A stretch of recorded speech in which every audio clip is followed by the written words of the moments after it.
하고는 무소유 아직 좀 모르죠. 그러니까 저는 그냥 네. 한참 더 해줘. 그렇죠. 맞아요. 저도 그냥 얼핏 득도의 세계. 그러니까 얼핏 그냥 막 무소유라는 게 강가에 있는 달빛처럼 세상과 나와의 밸런스를 이루었고 그거를 모두와 같이 공유할 수 있을 때 달빛이 흐르는 강에 달빛은 누구나 볼 수 있잖아요. 그렇죠. 소유하진 않았으나 성인이 소유하지 않은 게 말씀하셨던 아니야. 게 다 같은 맥락의 네. 그걸 말씀하시는 거. 네, 맞아요. 공자님 말씀하셨고 네. 예수님 말씀하셨고 네. 그게 아까 제가 말씀드린 같은 경우는 선생님이 그때 성경 공부를 하시다가 예수님이 지금 우리 시대에 태어났으면 엄청난 환경 운동가가 돼 있을 것 같다 그런 말씀 하셨거든요. 무소유인데. 그러니까요. 그때 이 당시 이 시대를 보면은 이 시대는 이제 사막 시대고 네. 사람 주위에는 이제 먹고 사는 사람들이 엄청 널렸으니까 서로 사람끼리 사랑하는 말씀하셨다 이런 얘기 하셨고 그렇죠. 그다음에 이 시대에 만약에 태어났으면 이제 환경 전체를 포용하는 거죠. 네. 사람뿐만 아니라 이제 다 가치가 있으니까 네. 아까 제가 말씀드린 것처럼 무소유가 전체를 다 소유하는 그렇죠. 식으로 약간 그런 뜻에서 약간 그게 이게 매치가 돼가지고 이 말씀 드리려고 했죠. 투자할 때도 다 내 거다. 성원 형도 그러잖아요. 갑자기 두경 이거 다 내 건데 그런 말 했잖아요. 이게 무소유의 경제야 저게. 무소유의 경제야. 저는 여기에서 네. 좀 이렇게 얘기하다 보니까 여기 예수님이 내가 너희를 사랑하는 것처럼 너희도 서로 사랑하라고 했잖아요. 근데 예수님이 가만히 생각해보면 예수님이 사랑했던 사람들은 누구냐면 다 흠이 있는 사람들이었잖아요. 그렇죠. 문제가 있고 네. 그러니까 세상의 제도나 법으로 볼 때 굉장히 말도 안 되는 인간들이야. 네.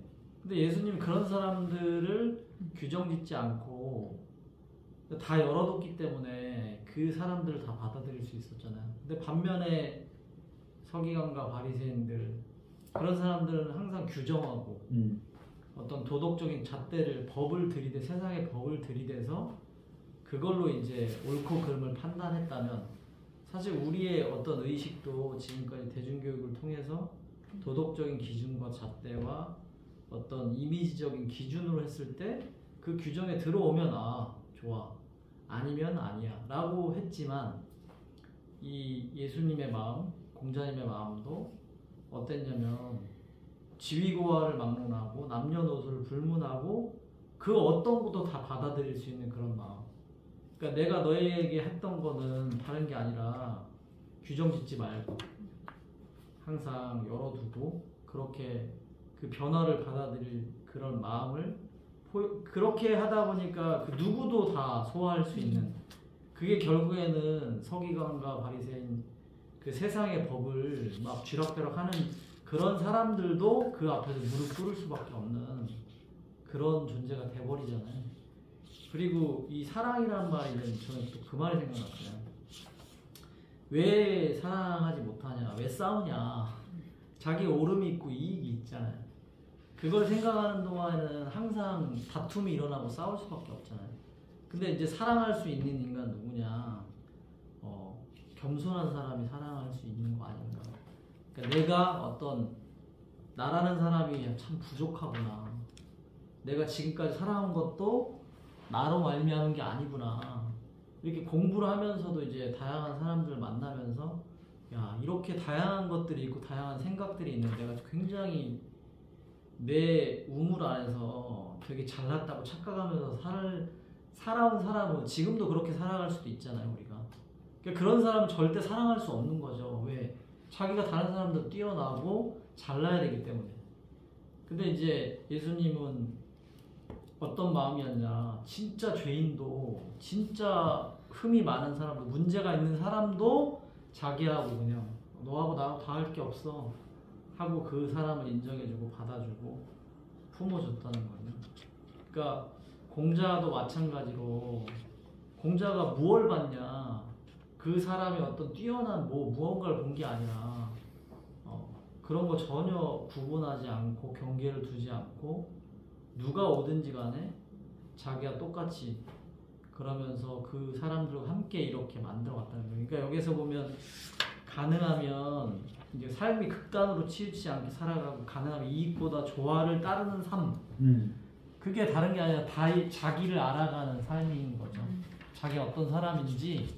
예수님도 공자도 그런 거 삶 속에서 깨우쳐줘요. 야, 너나 나나 똑같아. 쟤보다 못해. 이렇게 자기를 낮추고 겸손하게 그렇게 계속 자기를 알아가는 그 과정에서 그 모든 사람들을 포용하다 보니까 세상의 법이 그를 어떻게 저해할 수 없다는 걸 여기서 얘기한 게 아닌가. 저는 사랑은 겸손이라고 생각해요. 네, 자기를 알아가는 거. 그렇죠. 겸손하지 않은 사람 사랑하기 어렵고 사랑하지 않는 사람 겸손하지 않기 때문에 그런 것들이 조금 느껴지는 구절이에요. 그러니까 이게 정말 아까 선생님 말한 무소유를 실천하기가 어렵다는 게 이렇게 풍요로운 세상에 무소유? 뭔 소리야 이렇게 듣는 사람들도 많고 무소유라는 게 결국 불교에서 나오는 건 무아랑 같은 메시지니까 나의 정체성을 끊임없이 확장하는 거잖아요. 나에만 국한시키는 게 아니라 전체를 갖는 거죠. 무아라는 건 끊임없는 아이덴티티를 들어온다는 한계가 없다는 네, 한계가 없다는 거죠. 그러니까 이게 감각적으로 감각적으로 그러니까 우리가 이해만 되는데 실질적으로 어떤 느낌이냐는 걸 선생님이 지금 계속 물어봐셨던 거 계속 느껴야 된다. 저도 잘 모르겠어요. 그냥 감각적으로만 우리가 바라보는 거지 실질적으로 그런 삶을 살아봐야 아는 것 같고 그런 사람을 사니까 선생님의 언어가 더 파워풀한 것 같아요. 그리고 증명해왔고 선생님이 자기 20, 30대도 똑같이 이렇게 얘기했대요. 근데 지금도 똑같이 얘기하는데 다르대. 그러니까 증명하고 안 하고가 차이가 있는 것 같아요. 선생님도 아까 말했던 무소유가 뭔지 우리가 서로 그걸 증명한 과정이 없기 때문에 그게 와닿지 않는 것 같지만 법정 스님이나 이런 무소유를 실천한 사람들을 보면 그 말이 와닿을 때가 있잖아요. 그런 것들을 우리가 계속 끊임없이 증명은 근데 끝까지 가봐야지 되는 거 아닌가요? 지금을 충실히 하면 죽을 때까지 끝까지도 볼 수 있는 거야. 끝까지 본다라는 게 미래를 본다라는 것 자체인데 우리는 미래 자체를 어떻게 보면 그러니까 볼 수는 있지만 그거를 가지 못하기 때문에 과정으로 끝까지 간다는 미래를 본다는 뜻은 아니고요. 네. 과정을 끝까지 가보면 삶을 끝까지 가봐야 네. 약간 그런 네.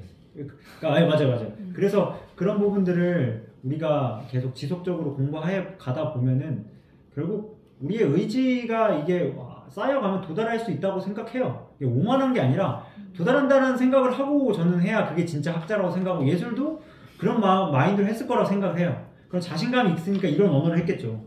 공자도 마찬가지고. 근데 그거는 끊임없는 공부와 이런 과정만이 저는 지속된다고 보고 그렇게 하지 않고서는 저는 어렵다고 생각을 해요. 왜냐면 그 언어를 공부한다는 것 자체가 공부기 때문에 예수나 공자나 석가의 공통점은 다 글씨를 쓸 줄 알아요. 어느 정도는. 그 책을 읽을 줄 알고. 그래서 바리새인들하고 통화하려면 그 율법을 읽을 줄 알아야 되는데 부처도 마찬가지로 율법을 읽었기 때문에 그 당시에 히브리어나 이런 걸 아는 왕족이었잖아요. 공자도 마찬가지로. 그러니까 언어가 기반이 되지 않는 공부를 하지 않으면 절대 이런 언어가 나올 수가 없어요. 그러니까 우리가 계속 하고 있는 건 끊임없이 공부를 해야 되고 그 공부는 결국 나눌 수 있는 공부가 되어야 된다. 이게 저는 이 장에서 주는 메시지가 아닌가라는 생각이 들고 그렇게 살아가다 보면 이 구절이 가슴으로 와닿는 지금은 우리가 이제 머리로서 계속 와닿으려고 하니까 이제 힘들어하는 건데 머리가 차서 이제 앞으로는 이게 그 가슴으로도 와닿을 수 있지 않을까라는 생각을 합니다. 혹시 또 오늘 다른 또 하신 말씀 있으신가요? 여기서 또 뒤에 구절도 쭉 나오는데 뭐 걱정할 거 없어. 아무 준비도 안 되는 정확하게 실천을 무작정 강요하는 것은 아니야. 예, 너도 성인의 길을 갈 수 있다 막 주죠. 그리고 부조리한 단면을 과감히 드러내며 인간으로 갈 길을 제시해줬다. 어떻게 사랑하고 무지와 싸워가는지를 배우고 실천하면 그러니까 무지가 나올 수밖에 없죠. 사랑하면은 내가 계속 사랑이라는 게 아까 말한 것처럼 실천하려면 무지를 깨는 방법밖에 없어요. 그러려면 지식을 계속 습득해야 되고 불경을 읽으면 재밌는 게 뿌라즈라는 게 지혜거든요. 지혜를 실천하는 그 많은 장에서 특징들이 거지가 나와요. 거지가 나와서 그 거지를 어떻게 먹여 살리느냐가 그 구절이야. 그리고 우리가 지혜를 어디다 쓰냐면 대부분이 개인의 이익을 위해 쓰잖아. 저 사람 지혜롭다 하면은 그게 솔직히 얍삽한 거지. 지혜로운 게 아니고 진짜 지혜는 어려운 사람을 도울 때 그게 진짜 지혜로운 것 같거든요. 자기의 그 어려운 상황을 타개하는 흔히 말하는 그 어떤 그 처신이 아니라 타개하는 데서, 그러니까 남들과 함께 공존할 때 쓰는 거죠. 지금 많은 사람들이 지혜를 자기의 이익으로 생각하니까 사마이 같은 사람들이 떠요. 왜? 사마이 같은 사람은 상당히 자기의 지혜를 처신해 썼거든요. 그러니까 조조한테서 살아남고 마지막에 조조를 초박살, 그러니까 70살에 종심소유 불류구의 사마이는 자기의 권력을 위해서 조조 집안을 풍비박살내고 자기가 왕의 자리에 거의 오르거든요. 공정능사변이라고 하는 거는. 참 웃긴 거죠. 그렇게 지혜로운 사람은 지혜롭지 않은 거죠. 처신에만 뛰어난 거죠. 그리고 나서 중국 역사가 어떻게 되면 개판이 됩니다. 중국 역사가 가장 개판이 된 시기가 언제냐면 5호 16국이라는 그 사마이의 가문부터 시작이 돼요. 그때부터 중국 역사가 가장 개판이 돼요. 중국에서인들이 가장 싫어하는 역사.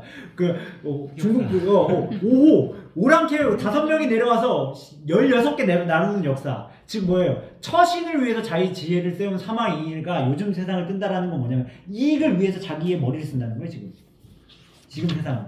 그나마 과거 7, 80년대는 제갈량이라는 사람이 떴던 건 그만큼 중산층이 있고 했으니까 공존을 위해 싸운 거죠. 그나마 제갈량은 사마이보다는 공존이었으니까 그 한 나라를 좀 더 일으키기 위해서, 한 나라가 그만큼 예고 과거의 고전을 위해서 싸웠던 인물인데 사마이는 그렇지가 않거든.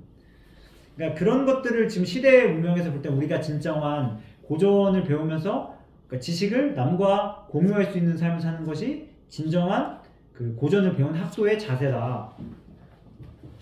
뭐 여기에서 말해주는 것 같습니다. 그래서 여기까지 좀 오늘 마치려고 하고, 선생님들 또 궁금한 여기에서 뭐 구절이라든지 있으시면, 지금 할 거는 한 45페이지까지 하려고 했는데 여기서 보면 다 똑같은 말을 하고 있어요. 사람은 명사가 아니야 동사. 계속 했던 이야기들이죠. 그래서 머릿속에 이데아를 그린다고 세상이 달라지진 않아. 사랑이란 자비란 언어도 마찬가지다. 뭐 이러면서 이제 자본주의를 예를 들자면 뒤에 이제 자본주의에 대해서 한번 또 우리가 고찰해 보면 좋을 것 같은데, 여기까지 혹시 또 같이 이야기할 부분이 있으면 고전 구절을 갖고 오셔도 좋고, 없으시면 여기까지 오늘 마치고 뒤에 이제 46페이지부터 그러니까 자본주의가 이제 어떻게 해석이 돼가는 건지, 또 비슷한 이야기일 수 있지만 그 부분들을 이제 관념이란 말이 또 이제 블럭이 쳐 있죠. 뒤에 페이지가 있는데 쭉쭉쭉 이런 부분들을 연결해가지고 고전이 뭐냐의 부분을 계속 이어서 해보도록 하겠습니다. 여기까지 마무리 짓고 저희가 이제 이야기한 것처럼 12월 달에는 그날 또 뵙도록 하겠습니다.